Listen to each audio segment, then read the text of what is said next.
Okay, guys. Actually, I need to drink of water first. Like, I've been yapping.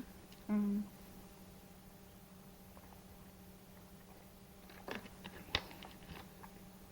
I know I've been making a lot of different content lately, and I'm gonna keep making different content because, frankly, I'm Frank.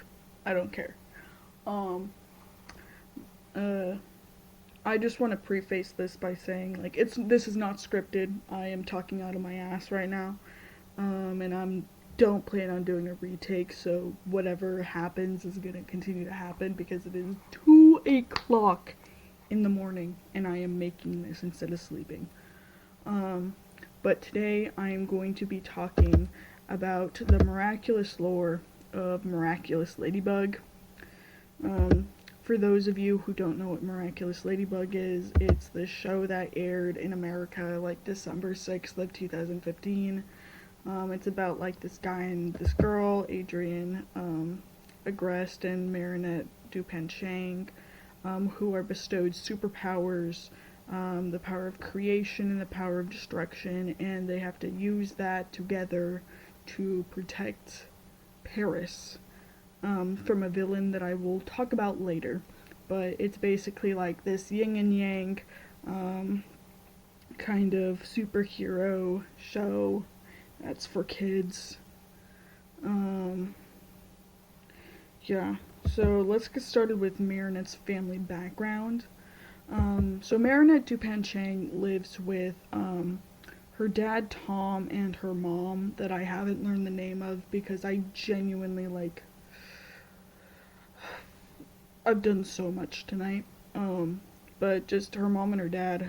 They live in a bakery, and apparently all of the places in the show are actually like drawn from real life places. Like, this is a real life bakery.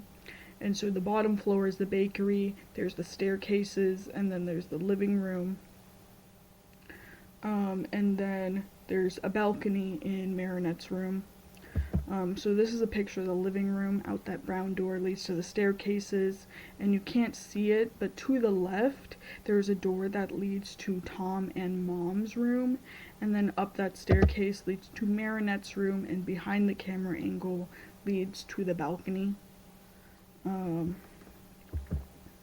So our protagonist, our main character, Marinette, wants you to believe that she's just a normal girl with a normal life.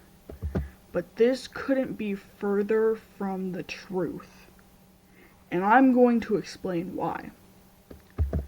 Marinette is 13 years old when she is bestowed the responsibility of taking care of the entirety of Paris with her Kwame Tiki. All she did, she's given Ladybug Miraculous, which is a pair of earrings, by this guy who's in a Hawaiian shirt. Gibberish. Crazy man. All because she stopped him from getting hit by a car and gave him a macaroon from her family's bakery. And he went home and was like, yep, this is the girl. It's time to do this. And that's how she became Ladybug. But outside of her magical life, she is bullied by this girl, Chloe Bourgeois, who's kind of like the queen bee of the school. Her dad's the mayor, so she just kind of thinks that she can do anything. She has like this little henchman girl, Sabrina, and Sabrina does anything Chloe asks, from forgery to stealing. Just anything Chloe asks, Sabrina does it. And if she doesn't do it, then it's ridiculous, utterly ridiculous, because she's just such like a stuck-up person.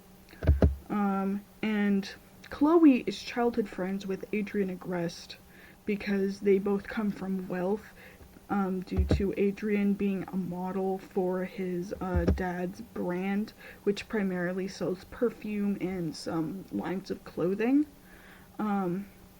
And Adrian's dad is Gabriel Agreste.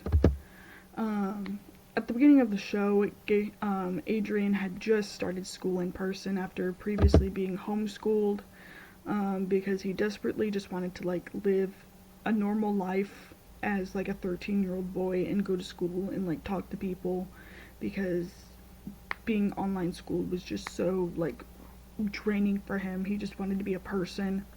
And so first day of school, on his way home, he helps same Hawaiian shirt guy, Master Fu, and helps him up and gives him his cane, and that's how he earns the Cat Miraculous of Destruction and his Kwame Plague. And just like that, he becomes Cat Noir. Chat Noir. Cat Black. Black Pussy. Whatever you want to call him, that's him. Up for grabs. And so together, Marinette Tupanchang and Adrian Agreste become Ladybug and Cat Noir and set out to save Paris with their newfound powers. Now, Marinette has had a crush on Adrian pretty much her whole life.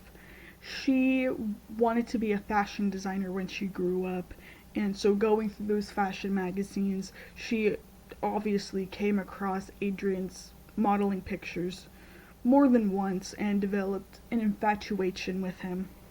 And for a long time, it was just like a celebrity crush, like he wasn't a real person in her head. And then all of a sudden, he starts school, he sits in front of her, and she's obsessed like it is some sort of fairy tale, like this is her prince. And this makes Chloe hate her even more, because Chloe is very classist, and while she doesn't necessarily have like real romantic feelings for Adrian, she believes that he deserves somebody on his level, and he shouldn't be with some baker girl, because he is a man of high class and deserves someone on the same level, which she believes she is. So she doesn't necessarily want to be with him for romantic reasons, but more the idea that they should date in their own class. And this is funny, because Cat Noir has a crush on Ladybug.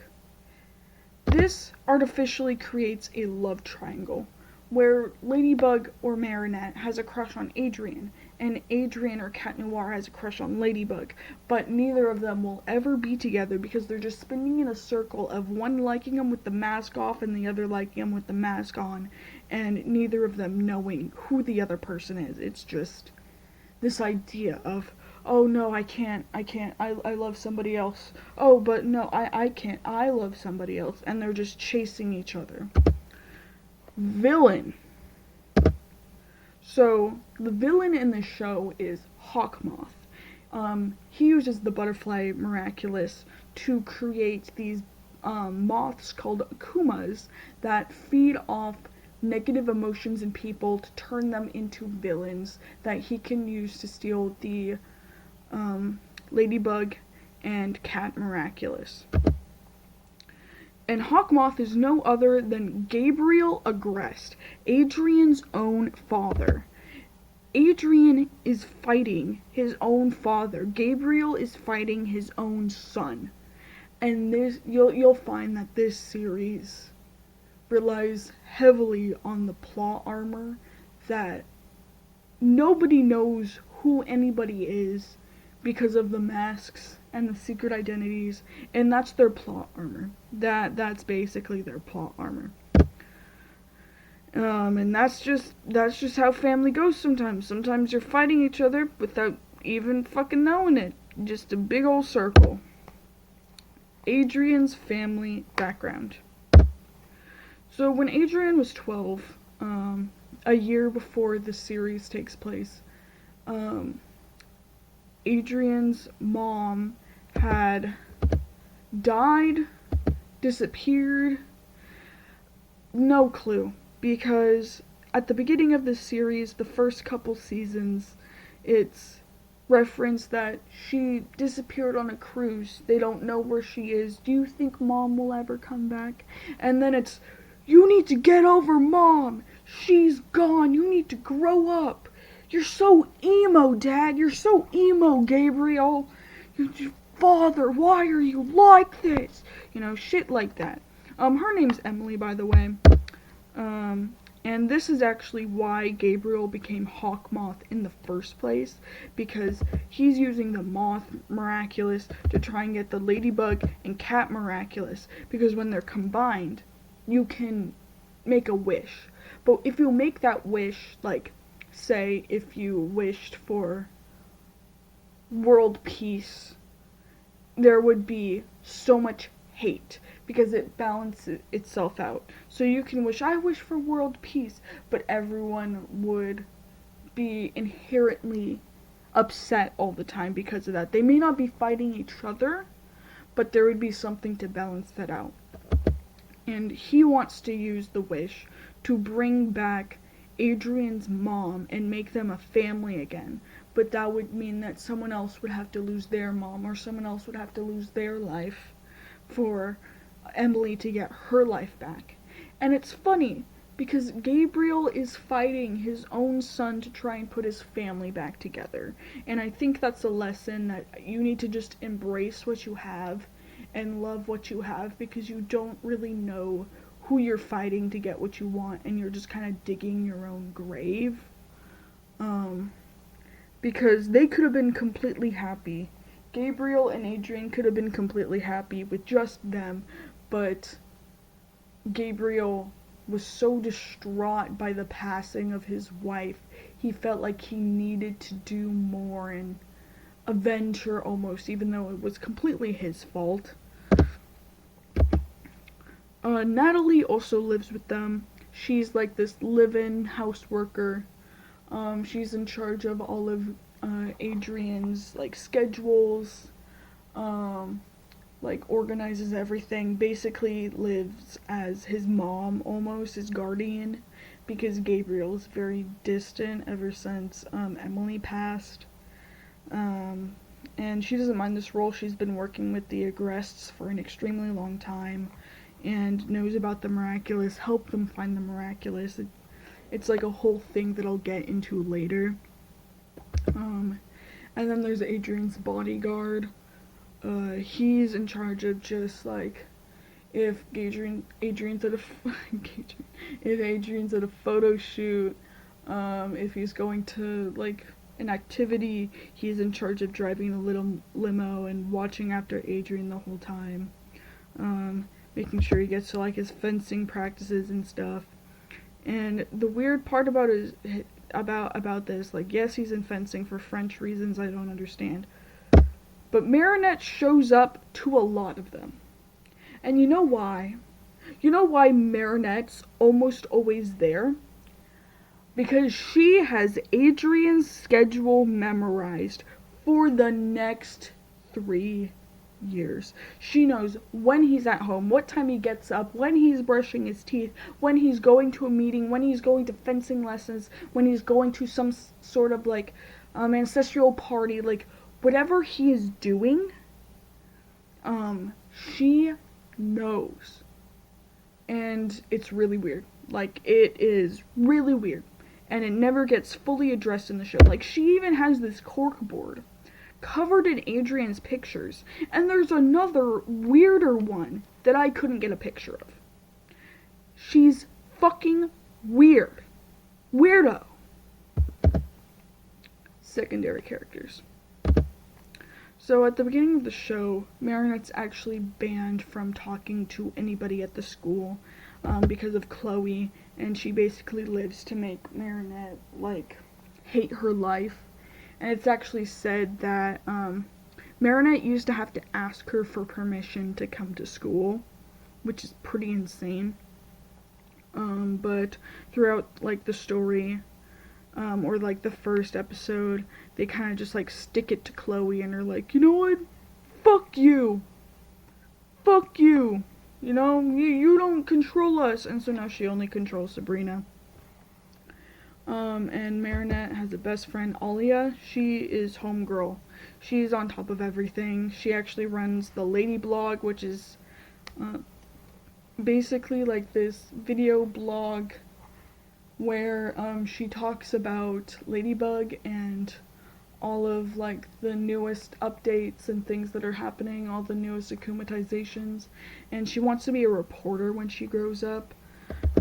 She's really cool. Like, she's always in Marinette's corner. And at the beginning of the series, she actually tries to set Marinette up with this guy, Nino. And Nino is Adrian's, like, closest friend at this point. And Marinette and Nino were actually childhood friends. And so they go on a date to the park. And Marinette has, like, this little headpiece.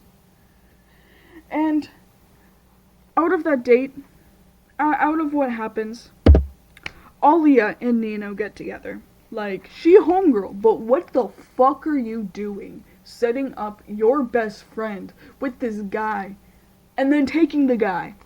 Like, what the fuck? Like, I respect Alia. She is an amazing person, great friend. Like, I fuck with her heavy. But what the hell was that? What the hell was that, Alia? And they date for the rest of the show. Like, they are locked in. They are an item. They are together. Like, locked in, bro. They're gonna get married and have kids. Like, what the fuck? My honest reaction. And Nino's, like, this kind of nerdy guy who's really into, like, DJing and music. Like, he makes, like, his own beats and shit. It's pretty cool. This is Mei Lin. She's, like, kind of shy, soft-spoken. She has this boyfriend, Ivan, who's, like, twice her size. He's very, like, loud, kind of emo-ish, speaks whatever's on his peanut brain mind. There's Kim. He's very athletic. He likes pulling pranks on people, but doesn't, like, always know when he's hurting people's feelings. He's super into swimming. That's, like, all he cares about. And his closest friend is probably Max. Max is this, like, stereotypical nerdy guy with, like, his suspenders. He's super into math and stuff. He actually made his own robot companion. And he actually gets more important later in the story. Like, his mom works for the subway station, and it, like, gets really important, but I'm gonna save it for chronological order because this episode, or this video, is only really focusing on, like, the first season, maybe second. And then there's Alex, which in my opinion, she's the only bitch that actually looks her age. Like, these kids are 13! 13 and younger, dude. She's the only one who actually looks her goddamn age. She's, like, kind of punkish, like, scene, you know? Like, she's got her own thing going on. She likes to roller skate and shit. She's very, like, stick it to Chloe, do your own thing. Like, who gives a fuck about what they gotta say? Like, she's on her own shit, and I fuck with that heavy, you know? There's Nathaniel. He's gay. He likes to write. Gay. What more can I say? It's obvious. It's right fucking there. Like, it's looking you right in the face. He's gay. This is him with his boyfriend. Non-canon, but him with his boyfriend. His name is Mark. Gay. Gay. Literally gay. They even have this little scene on the Eiffel Tower. They're gay. Mark likes to draw. And so together they make comics. They're kind of like they go together like that. Because one writes, one draws, so together they make comics. It's really cute. They're gay. This is Sabrina. She lets Chloe walk her like a dog. And I feel bad for Sabrina most of the time because, like, she gets, like, very manipulated by Chloe. Like, it's whatever Chloe wants. Like, Chloe definitely has an emotional leash on Sabrina. Because it's literally whatever Chloe wants, Sabrina will give to her. And that's sad. Then we have Lila. We don't like Lila. Nobody fucking likes Lila. She is a compulsive liar. She just showed up and was like, Adrikins, I love you, and I'm gonna lie my ass off to get you. And she's a little bitch. Nobody fucking likes Lila. She started going to school for like 2 weeks. And then all of a sudden was like, I don't want to go to school anymore. And she told the school that she was on a worldwide tour for a movie that she was in. And she told her mom that Paris was overrun by akumas, so it wasn't safe for her to go home. So she was in Paris by herself. She is 13. These characters are 13. There is no redemption for her. No redemption. She is a compulsive liar. She's lying to everybody. Nobody likes Lila. We don't like her. Here's Rose, lesbian. She's like super into painting. Like she's very like soft, cutesy, you know, like very, oh my god, Marinette, Adrian, just kiss already. And she likes to sing, but she sings heavy metal, like flashbang. She sings heavy metal. And she's really good friends. Historically, they're friends with this girl, Julika. And Julika's very quiet. She doesn't talk a lot. Like, she's just kind of like this goth girl. And she has a speech impediment, which is why she doesn't really, like, talk loudly. Whenever she says something, she just kind of whispers it to Rose. And then Rose, like, says what she's saying, which is super cute. Historically, they're friends, but they're gay. They're gay. And Julia has a twin brother, Luca. Luca's not in school. Nobody knows what the fuck is up with that. They are twins. They are the same age.